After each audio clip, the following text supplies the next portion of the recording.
What's up, everybody? It is Marshall here, and I have another Wine Express tasting. And for my Napa Cab fans out there, you're about to love me. This is Typhon Lumen. This is Napa Valley Cab Howell. This was Howell Mountain 2020.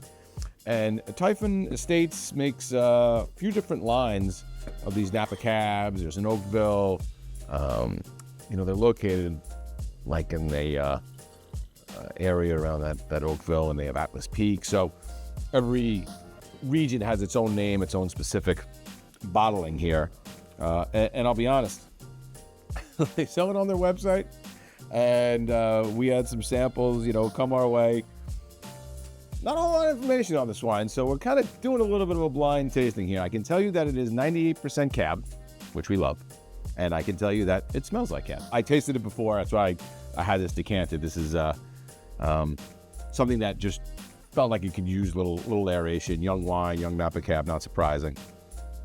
And there's oak.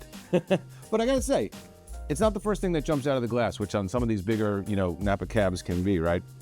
So this is a certainly intense, classic Napa Cab nose, right? This is Napa and mountain fruit, right? So not surprising, Howell Mountain. I'm getting this beautiful dark cocoa, this like baker's chocolate that's coming over those cherries, like a chocolate covered cherry almost. It's really, really intense and pretty, just a pretty nose overall.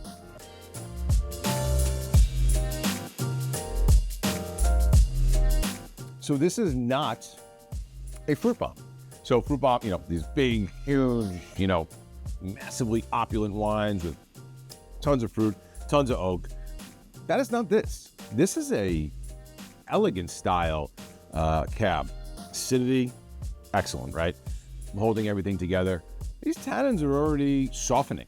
There's grip, and there's a little grit to it, but that decant is softening out these tannins. This is a plush, kind of luxurious mouthfeel. All those flavors are carrying through. The cocoa is really coming through, right? Like a really nice chocolate note on the finish. And the finish is really long. So could you give this one a couple, 2, 3, 5 years in the cellar? Absolutely. But this is coming out of the bottle really ready to drink. The decanter here, I had it in there, 20, 30 minutes. It softened it out. Yeah, it could go with the steak, but you could have this with like a lighter fare. You could have this with like game, like lamb, like even a roast pork dish. Beautiful wine. Not a lot of it, right? We had a hard time finding it. We got a great deal on it, and I assure you, for the price that we're going to have on this Howell Mountain Cab, it's not going to last long once we get rolling on it. So, cheers. Hope you enjoy.